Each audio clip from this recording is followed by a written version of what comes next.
В большом и шумном городе, среди высотных зданий и оживленных улиц, жил маленький мальчик по имени Никита. У него был светлый и добрый характер, и несмотря на то, что его отец ушел, когда ему было всего 4 года, Никита всегда оставался оптимистом. Матушка, которая осталась с ним и заботилась о нем, старалась окружать его любовью и заботой, делая все возможное, чтобы он никогда не чувствовал себя одиноким. Каждое утро она готовила ему любимую овсянку, а вечером читала сказки перед сном. Но иногда Никите не хватало отцовского внимания.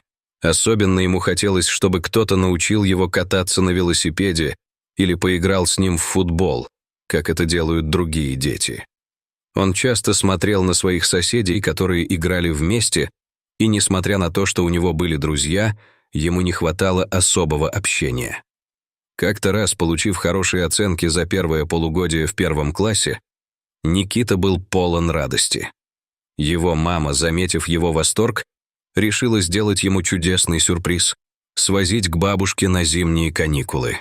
Бабушка Никиты жила в небольшой и спокойной деревне, расположенной в 500 километрах от городских сует. Каждый раз, когда он приезжал к ней, его радость была безмерной. Бабушка всегда ждала его с открытыми объятиями и домашними пирогами, приготовленными с любовью. Каждая деталь бабушкиного дома, от запаха свежевыпеченного хлеба до трепетного легкого скрипа деревянного пола, вызывала у Никиты теплые воспоминания о незабвенных прогулках на свежем воздухе и уединенном, спокойном быте деревенской жизни. По дороге к бабушке сердце Никиты наполнялось ожиданием. Он с нетерпением и восторгом ждал, чтобы увидеть родные просторы, покататься с горок и поиграть на свежем воздухе. Каждый раз, проезжая мимо лесов и полей, ему казалось, будто он находит себя в настоящем сказочном мире.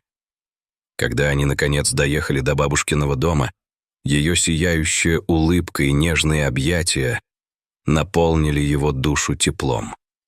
Это было как возвращение в мир, где не было ни забот, ни тревог. Бабушка встретила Никиту с подносом горячих вкусных пирогов, только что вынутых из печи. Аромат свежей выпечки наполнил уютный дом, и малый вновь почувствовал себя дома. За столом они вместе наслаждались пирогами, делясь своими историями и обсуждая все прелести прошедших дней. Бабушка рассказала ему о том, как сама в детстве каталась на санках, собирала ягоды и играла с друзьями в прятки, укрываясь за старыми березами.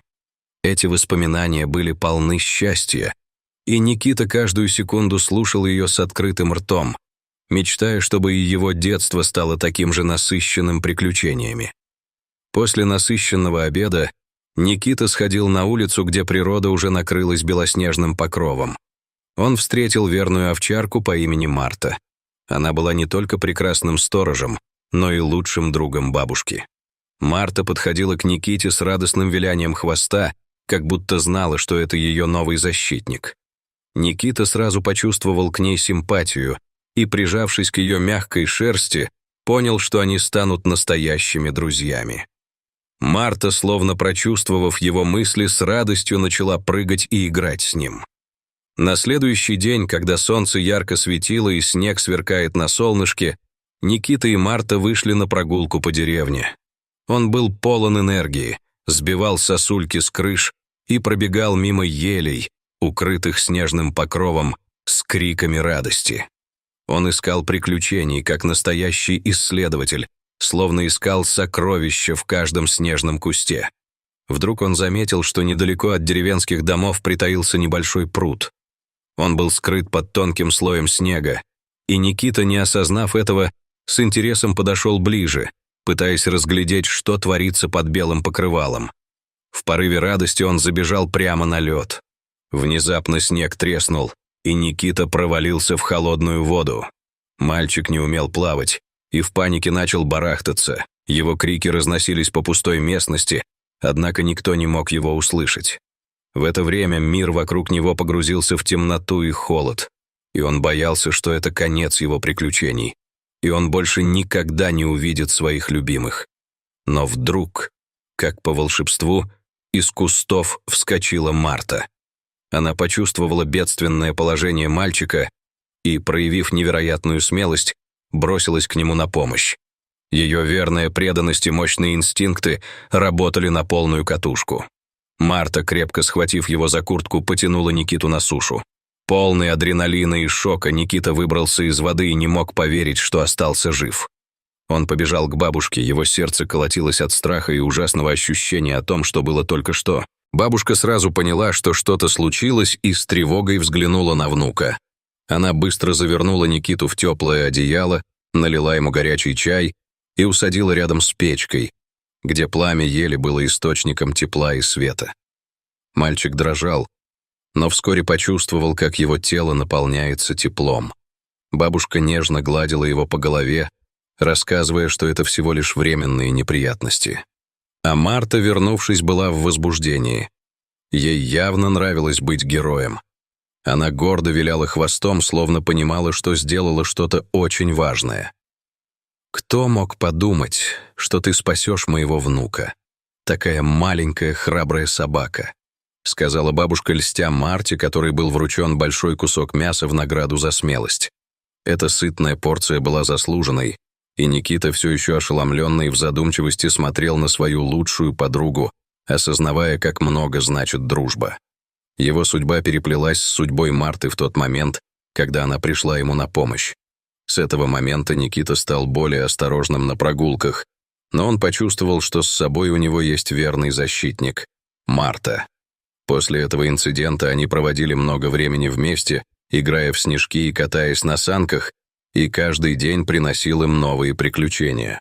Каждый вечер они собирались у камина, где бабушка рассказывала Никите о природе, животных и их особенностях, а Никита делился своими мечтами о будущем.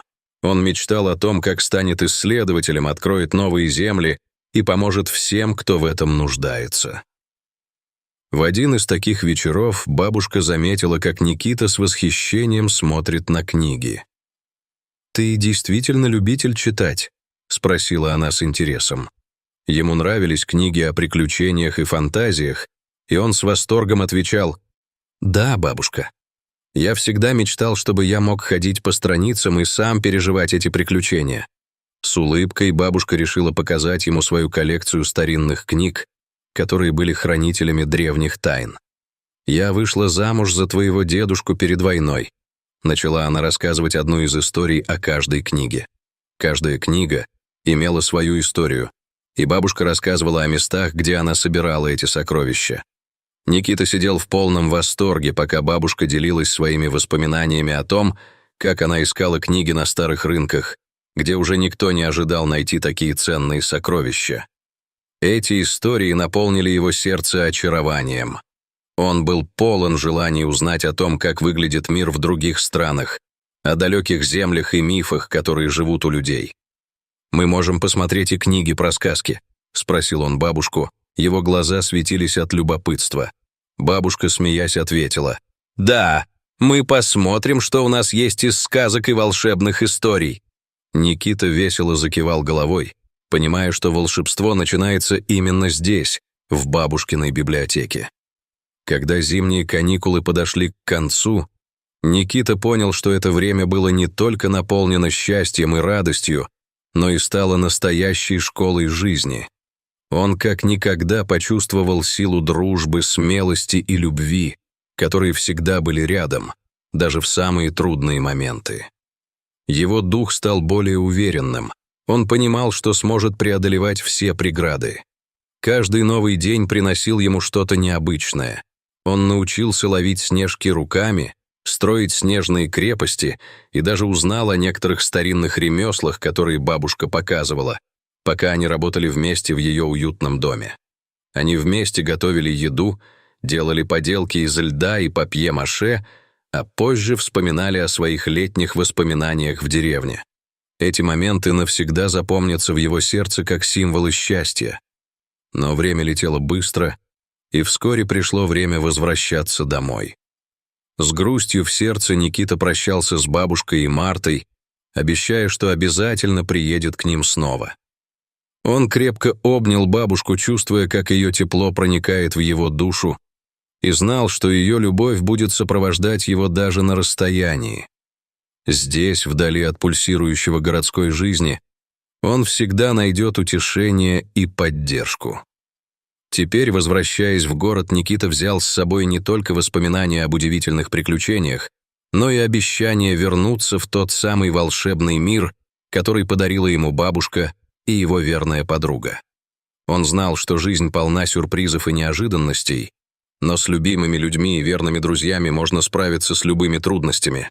Это была простая, но важная истина. Каждый вечер, возвращаясь из школы, Никита радостно рассказывал маме о своих приключениях, о том, как прискачет с горки, о том, как весело играть с Мартой, и как много интересного он узнал от бабушки, сидя у камина. Он делился своими размышлениями о том, как часто думал о своих выходных, и как новизна повседневной жизни вдохновляла его. Никита стал еще более уверенным в себе и теперь много мечтал о будущем, представляя себя смелым искателем приключений, вместе с Марта познающим мир. Он понял, как важно иметь смелость в сердце и открытость к новым приключениям. Бабушка стала для него настоящей героиней, вдохновив его на создание своих первых рассказов и историй. Таким образом, зимние каникулы стали не просто отдыхом, но и настоящей школой жизни, которая дала ему непередаваемую силу духа. Он знал, что отцовская поддержка может прийти в разных формах, и иногда самые искренние связи образуются с теми, кто рядом, кто поддерживает даже в самые тяжелые моменты. Никита нашел в себе смелость, чтобы стоять на своих ногах, и в его сердце распустилась дружба, полная тепла и уютного понимания. И каждый раз, когда весеннее солнце будет светить на его окно, Никита будет вспоминать ту волшебную зиму, когда он стал чуть старше и чуть мудрее, и когда он понял, что настоящая дружба может быть его самым большим богатством. Ему не терпится рассказать о своих новых мечтах своим друзьям, о том, как каждая жизнь может быть более интересной и полной. Он уже мечтает о новых приключениях и о том, как его дружба с Марта сможет выдержать любые испытания, ведь они оба теперь стали настоящими соратниками.